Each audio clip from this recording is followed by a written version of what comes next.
South Africa, a land cradled between the expansive embrace of two mighty oceans, where the brisk currents of the Atlantic Ocean to the west converge with the balmy waves of the Indian Ocean to the east. It was once a pivotal nexus along the ancient trading route that connected Europe to the marvelous land of China and India.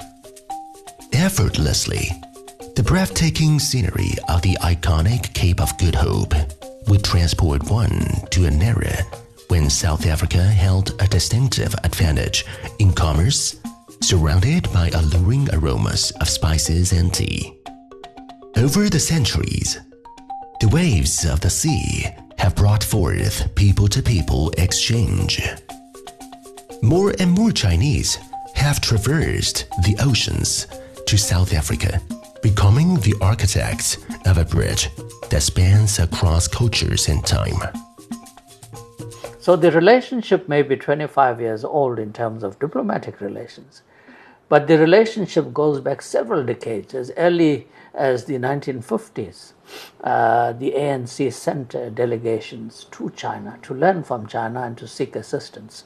So it's more than 25 years old. And of course, the relationship between the African continent and China goes back hundreds of years. There has been strong interaction between the African continent and China for several centuries now.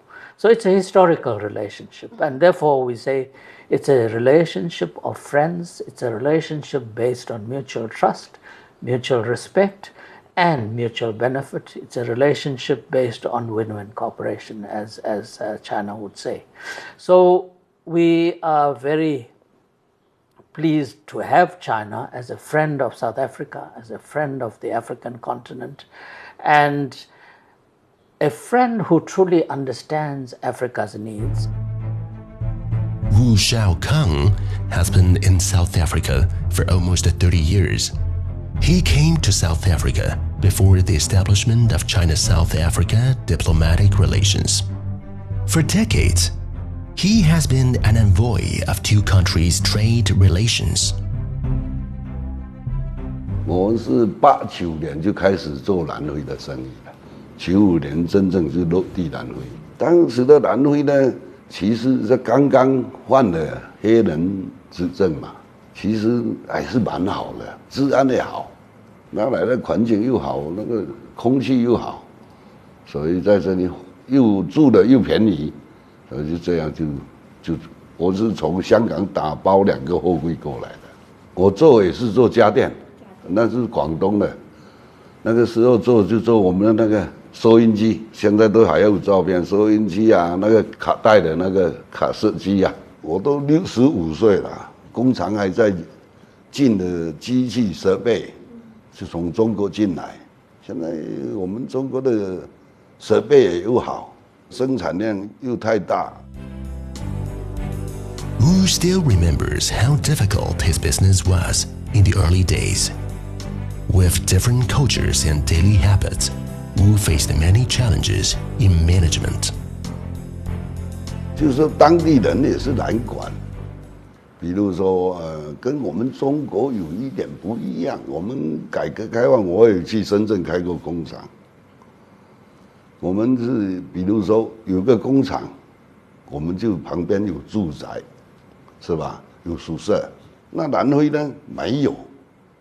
他还要回家去睡觉，所以他下班了5点钟不下班，等一下坐不了车啊。所以你5点钟他就保证要下班，加班也不想加班。礼拜六、礼拜天也想休息，假期也休息，这个都是带来的就是很大的困难。我用当地人做管理，当地人管当地人，他就管得很好了我。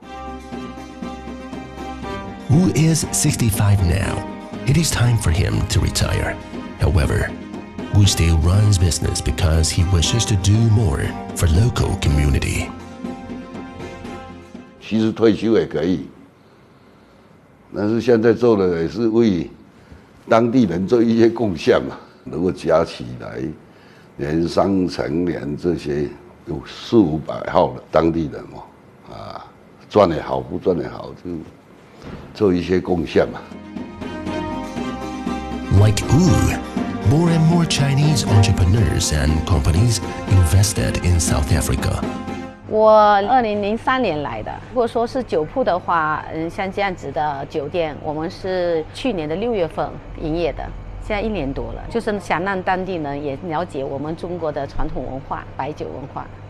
我也有餐厅，钓鱼岛餐厅，反正都有涉及到工厂了，就是毛毯之类的。China and South Africa share a deep-rooted friendship. You have several hundred Chinese multinationals in South Africa. In fact, South Africa is the hub for sub-Saharan Africa. Most of your major companies from all sectors, from electronics, motor vehicle, manufacturing, mining, the financial sector, Bank of China and several other banks, all are here. And again, that's the vibrancy, and that's why you have such faith and strength in this relationship, and it will continue to flourish. We have more than 10,000 Chinese enterprises on the African continent, and the bulk of them are here in South Africa. And what this has done, it's opening up Africa for business. It is also now attracting more companies outside China. China's involvement in Africa has also brought in positive element that more and more other countries that were ignoring Africa are now starting to see Africa as an attractive market.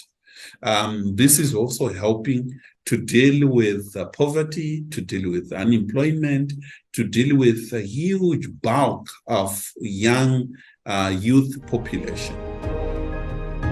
Atlantis, a special economic zone in Cape Town, is a town of approximately 250,000 residents.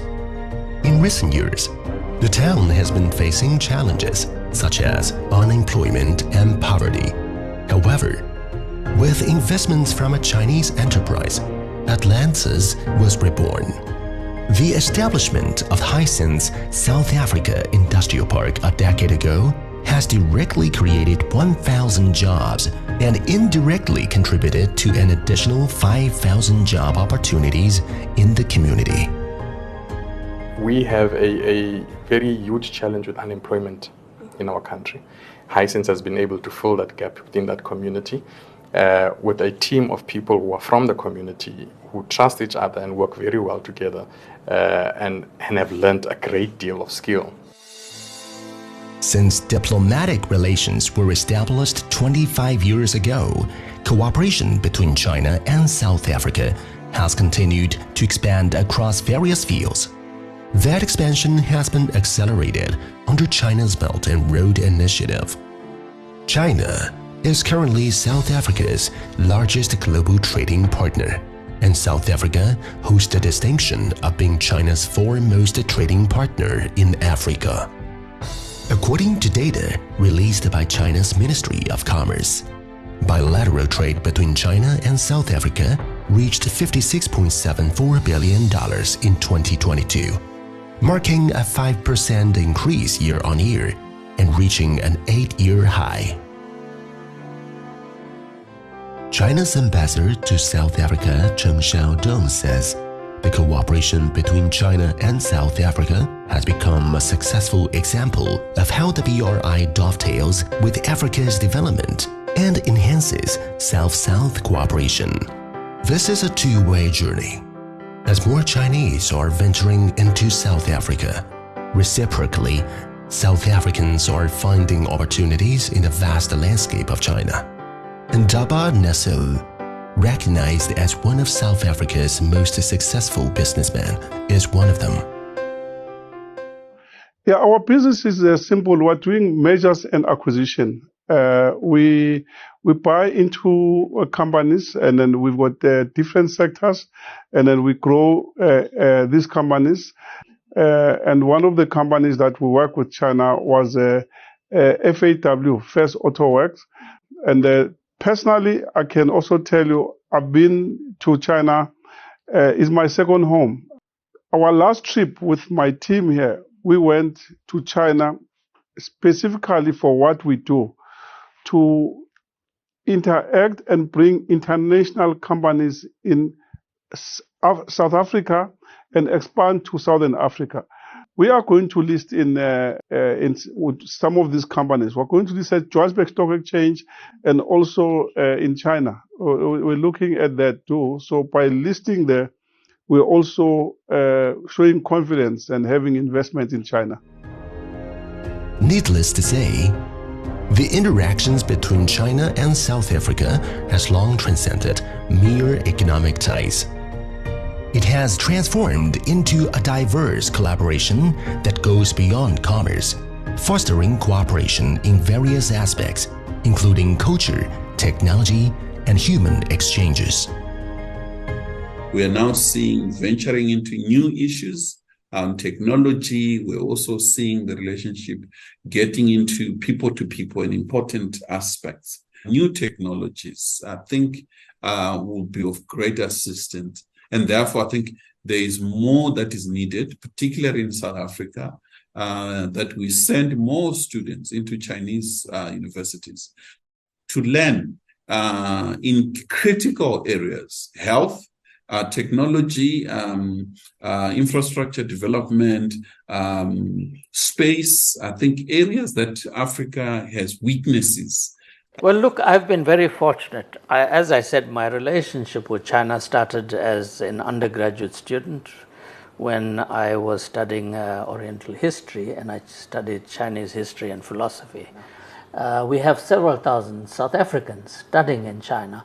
So in terms of scholarships, capacity building, and enhancing the human resource of the African continent, China is the largest provider to the African continent, because I think the opportunities for our young people, university students and our youth, and especially our women as well, to work together, to share experience and to develop together.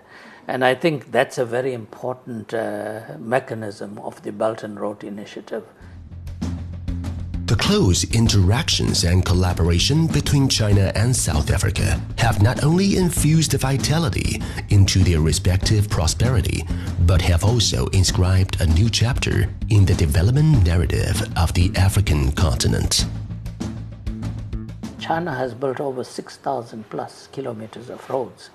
In terms of rail, you have built over 6,000 kilometers of rail and continue to build rail and road in most of the countries of Africa. Ports, over 20 ports have been developed or refurbished. You have also shared your own knowledge of special economic zones. You have developed several special economic zones in numerous African countries. So on all fronts, under the Belt and Road Initiative, China is a major factor in Africa's development. With the Belt and Road Initiative, I think it will allow South Africa and the rest of the continent to broaden its own trade, not just with China, but with other developing countries in the global south. Also, South Africa and China have a common position within international institutions of global governance. This relationship, it's not just bilateral, it has a huge positive impact, particularly on the African continent. We've been covering the relation between China and South Africa since 1998, and since then we've seen the relations between South Africa and China grow. South Africa was the first to sign up to the BRI, the Belt and Road Initiative. Initially, maybe people didn't simply understand or see the importance of it. But as the countries are developing, these kind of infrastructure projects are starting to bear fruit. It's very important for Africa's development and Africa's growth. And I think this initiative, which is based on the Silk Road, is the transfer of knowledge and skill from China into the world. Over the past few decades, the relationship between China and South Africa has strengthened. Looking forward, fueled by mutual interests and trust, the China-South Africa relationship is poised to enter a new era, actively contributing to the rise of Africa.